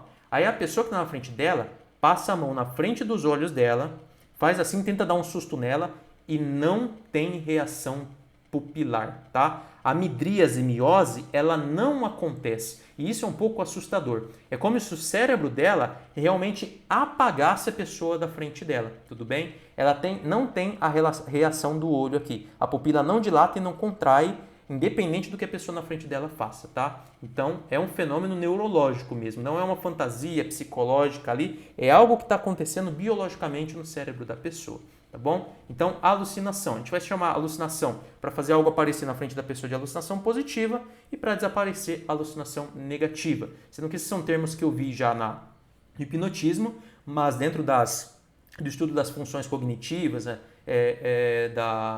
da psiquiatria, eu nunca vi esse termo, tá? Alucinação positiva, negativa. A gente entende só como alucinação, talvez exista em algum lugar aí. Bom, delírio é fazer a pessoa acreditar em algo que ela não acreditava antes. Acreditar que ela é alguém importante, acreditar que outra pessoa na frente dela é alguém muito importante. Você faz ela acreditar que ela é professora agora de uma sala de aula e põe ela para dar aula, e ela com toda a convicção do mundo vai começar a dar uma aula. Isso acontece porque você faz ela entrar em delírio, tá? Que são fenômenos todos esses psicotomiméticos. Por que psicotomiméticos, Rubens? Porque simulam fenômenos psicóticos, transitórios, tudo bem? A gente costuma usar a palavra psicotomimético dentro do uso dos psicodélicos. Quando a pessoa usa, por exemplo, psilocibina, ayahuasca, LSD, ketamina, ibogaína, e acaba tendo um fenômeno psicótico dentro desses estados de alucinação, de distorção, que é a ilusão, ou delírio. E dentro desse processo, como é um processo transitório, a gente não fala que é um evento psicótico mesmo. A gente fala que é um evento psicotomimético, que ele simula uma psicose. Tudo bem? Então a gente pode usar esse termo para o hipnotismo também. Todos os fenômenos que envolvem ilusão, alucinação e delírio, chamar esses fenômenos de fenômenos psicotomiméticos, tá bom? Outro fenômeno também muito curioso, escrita automática, que foi usado muito na psiquiatria, tem livros sobre isso e que vai se confundir bastante com a religião, que vai cair dentro da psicografia. Você pede para a pessoa fechar os olhos, se concentrar, segurar uma caneta no papel e você começa a dissociar a mão dela, dizendo que a mão dela vai começar a escrever sozinha, sem que ela tenha o controle, sem que ela possa parar a escrita. E é a mão dela, se ela for sugestionável e já tiver sido hipnotizada antes por você, já tiver estabelecido ali uma boa relação hipnótica, você já tiver conseguido fenômenos mais simples com ela, você vai conseguir fazer com que ela escreva de maneira automática. E o que pode ser escrito ali pode até assustar um pouco, porque é uma outra letra que não é a da pessoa. Ela pode escrever de trás para frente, ela pode escrever histórias que ela não sabe, que histórias que ela não viveu, e ela pode acabar criando essas histórias sem ter um processo de deliberação ali, sem usar a vontade para isso. É um processo automatizado, então vai ser umas coisas bem malucas aí que vão acontecer, que vão cair muito aí em parapsicologia, psicologia anomalística, porque a gente não tem uma explicação exata de por que isso acontece. É como se existisse uma outra pessoa dentro da gente, que sai no momento em que a gente se dissocia, tudo bem? E também a fala automática, que dentro da parapsicologia, se não me engano, vai chamar xenoglossia, né, também, quando a pessoa começa a falar em línguas e tudo mais, quando ela dissocia o controle motor da fala. Ela começa a falar de maneira automatizada sem pensar naquilo. Isso pode acontecer também. Tudo bem? Bom, Rubens, você compara os fenômenos hipnóticos com uma psicose, né? Você fala que é um fenômeno psicotomimético. Bom, pessoal, o que é uma psicose? A gente precisa esclarecer isso e você, como hipnotista, precisa saber isso também. Olha só. Tudo que a gente entende da realidade é linguagem, tá? Tudo. A mesa, o computador, meu óculos, fone de ouvido, minha roupa, eu mesmo, as paredes, os papéis, as escolas, tudo é linguagem, tá? Sem linguagem a gente não percebe nada disso até onde a gente sabe, tá? Tudo é linguagem. E essa linguagem, ela precisa estar com o rótulo no lugar certo. É como se tivesse uma etiqueta em tudo que eu enxergo. Tem uma etiqueta aqui na câmera, que eu estou falando com vocês, escrito câmera. Tem uma etiqueta na parede, escrito parede. Tem uma etiqueta na janela, escrito janela. Tem uma etiqueta na roupa, escrito roupa. Tem uma etiqueta em mim, escrito o meu nome, Rubens. E é como se sempre que eu olhasse para o ambiente, eu enxergasse cada etiquetinha no lugar correto. Beleza? O que acontece na psicose? Na psicose, as etiquetas elas são trocadas de lugar, tá? Elas se misturam, umas etiquetas começam a voar e a realidade, a gente perde o contato com ela, tá? Com a realidade linguística da coisa, tudo bem? Com esse rótulo, com esse condicionamento, eles começam a ficar embaralhados, tudo bem? E é isso que acontece na psicose, quando a pessoa fala que está ouvindo coisas, quando ela entra em surto, quando ela entra em delírio, tudo bem? E esse mesmo fenômeno pode acontecer de maneira induzida dentro do hipnotismo. Mas Rubens, será que isso aí é um evento psicótico? Será que um evento psicotomimético é a mesma coisa que psicose? Não sabemos. Tem até estudos aí que mostram que pessoas com esquizofrenia, eles foram lá e usaram psicodélicos. Acho que foi no estudo ayahuasca.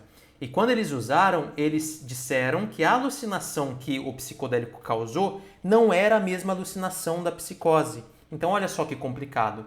Será que é o mesmo processo? Será que as substâncias psicodélicas e o hipnotismo geram os mesmos tipos de alucinações que um psicótico tem, que um esquizofrênico tem?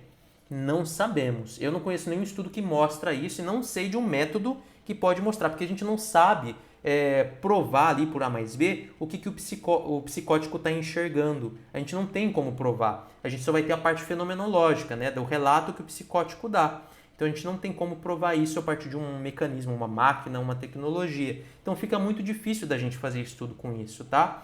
Mas eu tendo a acreditar que o hipnotismo é um evento psicótico temporário, ou que tem muito ali dos eventos psicóticos, só que de maneira controlada. Então, enquanto na psicose mesmo, na esquizofrenia, quando troca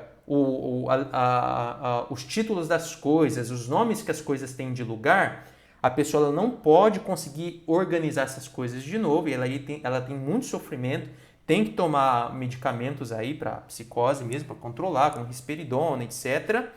Mas no caso do hipnotismo, a gente tem isso como um fenômeno controlado. Então, nossa, Rubens, será que tem como controlar uma psicose? Aí a gente entra numa parte assim que os psiquiatras deveriam estudar mais, talvez, pesquisar mais, e causa bastante suspense, assim, bastante mistério dentro da psiquiatria. Porque seria afirmar que a gente pode psicotizar no momento em que a gente quiser e voltar ao normal depois, se organizar depois. Ah, Rubens, mas isso não é perigoso, isso não é ruim? Olha, eu vejo isso quase como um superpoder. Por que um superpoder? Já pensou? Eu vou tirar sangue e aí eu falo, peraí.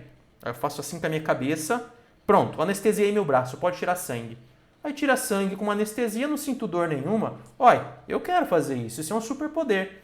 Aí eu tô um dia lá sentado numa sala e não tenho nada para fazer, tô na fila do banco, né? Ou esperando o ônibus. O ônibus, nossa, eu cheguei 1 hora antes na rodoviária, não tenho nada para fazer, tô esperando o ônibus lá, o que eu vou fazer? Vou fechar os olhos, vou psicotizar um pouquinho. Aí eu fecho os olhos e vou pro mundo da minha imaginação, começo a alucinar, entrar em delírio, aí eu vou pro Havaí. Aí eu fico lá tomando um sol na praia, lá no Havaí. Aí depois cansei do Havaí, vou pros Bahamas. Aí começo a alucinar, a viajar, a ter vários tipos de delírios dentro daquilo lá. Me vejo como uma pessoa super rica, poderosa, feliz, cheio de prazer, tal e coisa e tal ali.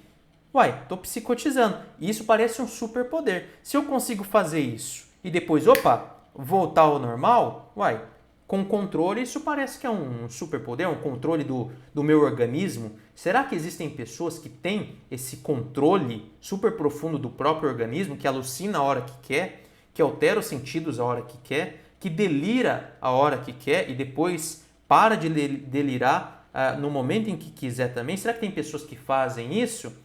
Tem pessoas que fazem isso. E se você tem facilidade de entrar em processos dissociativos, você pode estudar, você pode praticar para conseguir cada vez mais o controle dessas situações, que são situações que a gente não estuda em psicologia. Se alguém estuda, em um lugar, em uma universidade específica, como a USP, lá com... eu sempre esqueço o nome desse pesquisador aqui, que é o pesquisador que fez aqui a revisão, a tradução desse livro aqui, né? Variedades da Experiência Anômala, que é um grande pesquisador, que eu esqueço o nome dele, que é o professor Dr. Wellington Zangari. Ele vai entender sobre esses fenômenos, tá? Mas ele é lá da USP e, assim, é uma coisa muito particular. Você vai em outras faculdades, ninguém vai estudar sobre esses fenômenos. E quando você fala para uma pessoa assim, olha, com a sua imaginação, você pode mudar o que acontece no seu corpo. A pessoa vai falar, putz, você tá louco, né? Você é um espiritualista, um cara aí cheio de pseudociência, charlatão, porque ninguém acredita nisso. E é uma ignorância, uma baita ignorância, porque a gente tem, anos, a gente tem, na verdade, séculos de estudos sobre essa área, que são os fenômenos ideomotores, ataxia e fenômenos do tipo, tá? O que eu falei para vocês de um processo termogênico psicológico, você consegue, tem o treinamento lá, autógeno de Schultz, que é um treinamento que faz com que você consiga modular os parâmetros do seu corpo, a pressão sanguínea, a temperatura, etc., só pensando sobre isso. Então, sim, a nossa cognição é corporificada e a gente consegue alterações bizarras no nosso corpo só através do pensamento, tá? Você pode disparar uma alucinação? Você pode, se você tiver sensibilidade para isso e se esforçar muito, você pode conseguir alucinar, pode conseguir delirar, pode conseguir fechar os olhos e imaginar que está voando, você pode conseguir fazer isso. E no hipnotismo, a gente faz com que isso seja controlado e que você, enquanto hipnotista, consiga esses fenômenos da pessoa. Como? A princípio, convencendo essa pessoa. Porque se ela ficar convencida, ela não vai duvidar e ela vai aprofundar nesses fenômenos aí cognitivos. E se a pessoa aprende o caminho, pode ser que ela consiga fazer isso sozinha depois, só por ter aprendido como fazer, tudo bem? Que é onde os hipnotistas vão falar que ensinam auto-hipnose para as pessoas. Que a pessoa fechar os olhos, repetir o procedimento dos olhos colados, porque sozinha ela vai pensar, nossa, consegui colar meu olho e estou hipnotizada. Pum! Aí ela aprofunda sozinha para onde ela tem que ir, conseguindo fenômenos imaginativos, delírio, alucinação, ilusão, etc. Tudo bem? Bom, tem uma outra coisa sobre isso também, que é mais complicado, que é o fato de você hipnotizar uma pessoa, a pessoa ter fenômenos psicotomiméticos, ter alucinações de delírio, e também, uma vez por ter tido esses delírios, ela acabar tendo esses delírios depois sozinha na casa dela e achar que está perdendo o controle. Aí vai ser complicado, porque isso acontece com o uso dos psicodélicos também, que a gente vai chamar de HPPD, que são os transtornos persistentes por uso de alucinógenos, tá? Então isso aí é um problema. As pessoas vão chamar isso também de flashback. É quando eu estou falando aqui com você e de repente vem um pensamento intrusivo ou uma alucinação ou um delírio que surge como um resquício de um processo que eu já tive no passado, em relação a um trauma, em relação a um uso de psicodélicos ou, quem sabe, em relação a um delírio induzido dentro de um processo de hipnose. Por que não? A gente não tem nada que diz que isso é impossível de acontecer. Pode acontecer? Não sabemos. Pode ser que você induza um fenômeno na pessoa durante o hipnotismo e que ela tenha uma recuperação espontânea desse fenômeno depois sozinha. O que vai fazer ela ficar bem em relação a isso e sob o controle da situação é ela acreditar que pode controlar essa situação. Porque se ela tivesse fenômeno sozinha, igual ela teve no hipnotismo, no uso de psicodélicos, e achar que ela está perdendo o controle, esse achar que estou perdendo o controle é retroalimentado positivamente e faz ela perder o controle de fato, tá? E aí ela pode cair em quadros complicados aí de ansiedade, de frustração que leva para depressão e coisas do tipo, tá? Síndrome do pânico e até mesmo uma psicose mais completa, em um quadro de psicose mesmo, tudo bem? Então, tem muitas questões sobre isso, mas o que eu diria para vocês, e é o motivo de eu ter trazido tudo isso para vocês, também essa discussão mais complicada, é que hipnose, pessoal, é coisa séria. Hipnose não é uma brincadeira que você aprende no final de semana e sai hipnotizando todos os coleguinhas, as crianças, os adultos, os mais velhos, vai na escola e hipnotiza todo mundo. Calma lá, pessoal. Hipnose é coisa séria, tudo bem? Você está mexendo com o procedimento linguístico da pessoa. Você está trocando ali, temporariamente, aquilo que a pessoa conhece como realidade. Isso pode ser transitório, pode parecer inofensivo? Pode, mas dependendo de como a própria pessoa interpreta aquilo que está acontecendo, você pode jogar ela em quadros de transtornos psicológicos muito complicados aí, tudo bem? Que começa com uma simples ansiedade, um simples questionamento de como é que eu fui enxergar algo que não existe. Como é que aquilo aconteceu? Como é que eu esqueci meu nome? E se eu esquecer meu nome de fato um dia? Aí a pessoa começa a entrar ali em processos de angústia, de ansiedade, tá bom?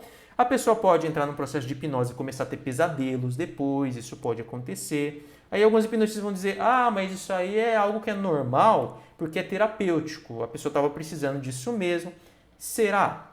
Será que é terapêutico mesmo ela ter fenômenos aí de angústia, de ansiedade depois de processos hipnóticos? Não sei. Na maioria dos casos, isso pelo menos comigo eu não lembro de ter acontecido nenhuma vez, de ter hipnotizado alguém e essa pessoa veio me falar que, olha, fiquei mal, surtei depois, tive ansiedade. Geralmente não, mas é porque a gente tem um cuidado enorme no processo de hipnotismo e a gente tenta fazer com que a pessoa entenda tudo o que está acontecendo e que ela se sinta extremamente bem e confortável no processo. Mas eu sei, até por ter presenciado já, que não é todo mundo que pensa assim. Tem pessoas que, na busca de poder, da imagem do hipnotista, que quer vender curso, vender terapia, vai lá, joga a pessoa no chão, faz o negócio lá sem muito respeito por ela e depois o resultado pode não ser muito bom para a pessoa em si. Então eu sou uma pessoa que sou muito preocupado com os outros e com aquilo que vai acontecer depois do meu encontro com aquela pessoa. Seja num processo de psicoterapia normal, sem usar hipnose, seja depois de um processo hipnótico, tudo bem? É importante que a gente zele pelo bem-estar da outra pessoa que se encontra com a gente. Se a gente é um profissional, a gente deve pensar muito em termos éticos, tudo bem? E não sair por aí fazendo qualquer coisa de maneira irresponsável, tá bom? Então, estude hipnose direitinho, aprenda tudo isso que eu estou trazendo no conteúdo para vocês, pesquise mais a fundo artigos, faça outros cursos, domine aquilo que você faz para você fazer bem feito. Tudo bem? Não saia por aí fazendo qualquer coisa de maneira irresponsável, tá bom? Bom, então essa foi uma aula prática de hipnotismo, onde eu trouxe muitas outras informações, nomes corretos para os fenômenos. Eu espero que você tenha gostado. Comenta aqui embaixo mais uma vez o que você achou. E se você gostar, se você gostou dessa aula e se você quer mais, na próxima aula eu penso em trazer para vocês fenômenos de transe, fenômenos dissociativos profundos, que são os estados dissociativos de Charcot, tudo bem? Para a gente falar como produzir eles, o que pode acontecer, falar um pouco sobre convulsões psicogênicas, convulsões não epiléticas e a gente tentar ter um domínio maior nesse assunto também, tudo bem? Bom, então eu espero ver vocês na nossa próxima aula. Grande abraço, pessoal. Tudo de bom.